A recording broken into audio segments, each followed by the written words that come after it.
कार्यक्रम में उपस्थित श्रीमान ओम बिरला जी, मनोहर लाल जी, किरण रिजिजू जी, महेश शर्मा जी,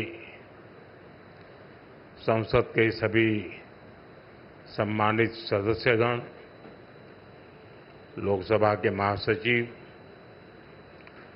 देवी और सज्जनों, अभी कुछ ही दिन पहले मैंने कर्तव्य पथ पर कॉमन सेंट्रल सेक्रेटेरिएट यानी कर्तव्य भवन का लोकार्पण किया है और आज मुझे संसद में अपने सहयोगियों के लिए इस रेजिडेंशियल कॉम्प्लेक्स के उद्घाटन का अवसर मिला है। ये जो 4 टावर्स हैं, उनके नाम भी बहुत सुंदर है। कृष्णा, गोदावरी, कोसी, हुगली, भारत की 4 महान नदियां जो करोड़ों जनों को जीवन देती हैं, अब उनकी प्रेरणा से हमारे जनप्रतिनिधियों के जीवन में भी आनंद की नई धारा बहेगी। कुछ लोगों को परेशानी भी होगी। कोसी नदी देख रखा है नाम, तो उनको कोसी नदी नहीं दिखेगी, उनको बिहार का चुनाव नजर आएगा। तो ऐसे छोटे मन के लोग जो होते हैं, उनकी परेशानियों के बीच भी मैं जरूर कहूंगा कि नदियों के नामों की परंपरा देश की एकता के सूत्र में हमें बांधती है। दिल्ली में हमारे सांसदों का ईज ऑफ लिविंग बढ़े, हमारे सांसदों के लिए दिल्ली में उपलब्ध सरकारी घर की संख्या अब और ज्यादा हो जाएगी। मैं सभी सांसदों को बधाई देता हूं। मेन फ्लैट्स के निर्माण से जुड़े सभी इंजीनियर्स और श्रमिक साथियों का भी अभिनंदन करता हूं, जिन्होंने मेहनत और लगन से ये काम पूरा किया है। साथियों, हमारे सांसद साथी जिस नए आवास में प्रवेश करेंगे, अभी मुझे उसका एक सैंपल फ्लैट देखने का मौका मिला। मुझे पुराने सांसद आवासों को देखने का भी मौका मिलता ही रहा है। पुराने आवास जिस तरह बदहाली का शिकार होते थे, सांसदों को जिस तरह आए दिन परेशानियों का सामना करना पड़ता था, नए आवासों में गृह प्रवेश के बाद उससे मुक्ति मिलेगी। सांसद साथी अपनी समस्याओं से मुक्त रहेंगे तो वो अपना समय और अपनी ऊर्जा और बेहतर तरीके से जनता की समस्याओं के समाधान में लगा पाएंगे। साथियों, आप सभी जानते हैं, दिल्ली में पहली बार जीत कर आए सांसदों को घर अलॉट करवाने में कितनी कठिनाई आती थी। नए भवनों से ये परेशानी भी दूर होगी।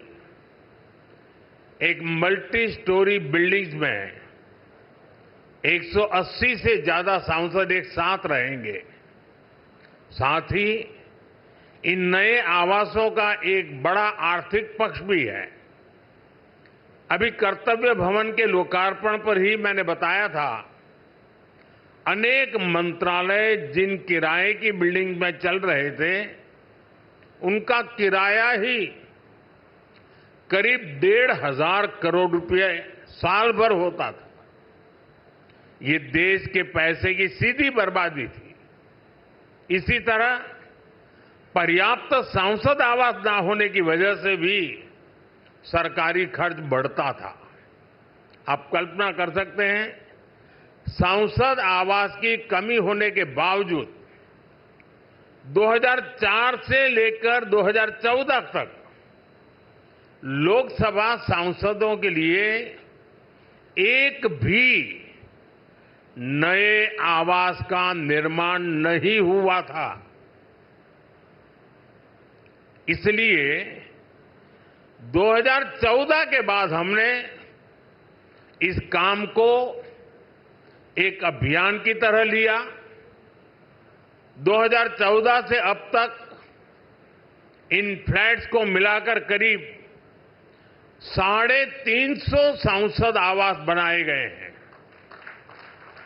यानी एक बार ये आवास बन गए तब जनता का भी पैसा बच रहा है। साथियों, 21वीं सदी का भारत जितना विकसित होने के लिए अधीर है, उतना ही संवेदनशील भी है। आज देश कर्तव्य पथ और कर्तव्य भवन का निर्माण करता है तो करोड़ों देशवासियों तक पाइप से पानी पहुंचाने का अपना कर्तव्य भी निभाता है। आज देश अपने सांसदों के लिए नए घर का इंतजार पूरा करता है तो पीएम आवास योजना के जरिए 4 करोड़ गरीबों का गृह प्रवेश भी करवाता है। आज देश संसद की नई इमारत बनाता है तो सैकड़ों नए मेडिकल कॉलेज भी बनाता है। इन सब का लाभ हर वर्ग, हर समाज को हो रहा है। साथियों, मुझे खुशी है कि नए सांसद आवासों में सस्टेनेबल डेवलपमेंट, इसका भी विशेष ध्यान रखा गया है। ये भी देश के प्रो एनवायरमेंट और प्रो फ्यूचर सेफ इनिशिएटिव का ही हिस्सा है। सोलर एनेबल इंफ्रास्ट्रक्चर से लेकर सोलर एनर्जी में देश के नए रिकॉर्ड्स तक देश लगातार सस्टेनेबल डेवलपमेंट के विजन को आगे बढ़ा रहा है। साथियों, आज मेरे आपसे कुछ आग्रह भी हैं। यहां देश के अलग अलग राज्यों और क्षेत्रों के सांसद एक साथ रहेंगे। आपकी उपस्थिति यहां एक भारत श्रेष्ठ भारत का प्रतीक बनेगी। इसलिए अगर इस परिसर में हर प्रांत के पर्व त्योहारों का समय समय पर सामूहिक आयोजन होगा तो इस परिसर को 4 चांद लग जाएंगे। आप अपने क्षेत्र की जनता को भी बुलाकर इन कार्यक्रमों में उनकी भागीदारी करवा सकते हैं।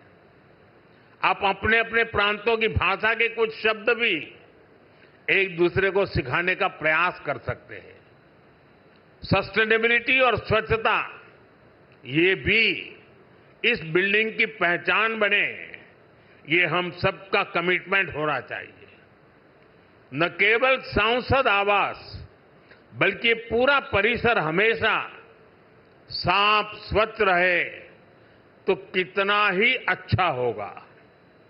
साथियों, मुझे आशा है हम सब एक टीम की तरह काम करेंगे। हमारे प्रयास देश के लिए एक रोल मॉडल बनेंगे और मैं मंत्रालय से और आपके आवास कमेटी से आग्रह करूंगा,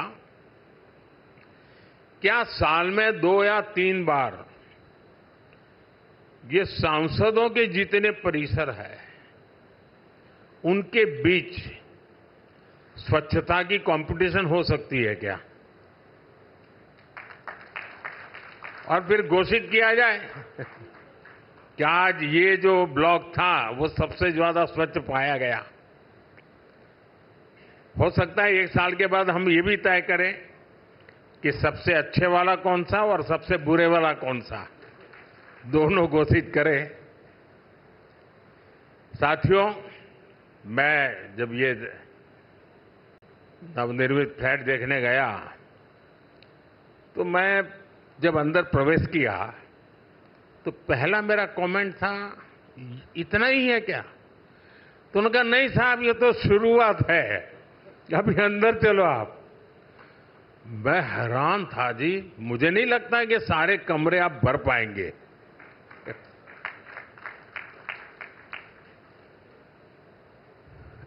काफी बड़े हैं। मैं आशा करूंगा इन सब का सदुपयोग हो, आपके व्यक्तिगत जीवन में, आपके परिवार जीवन में ये नए आवास भी एक आशीर्वाद बने। मेरी बहुत बहुत शुभकामनाएं हैं। धन्यवाद।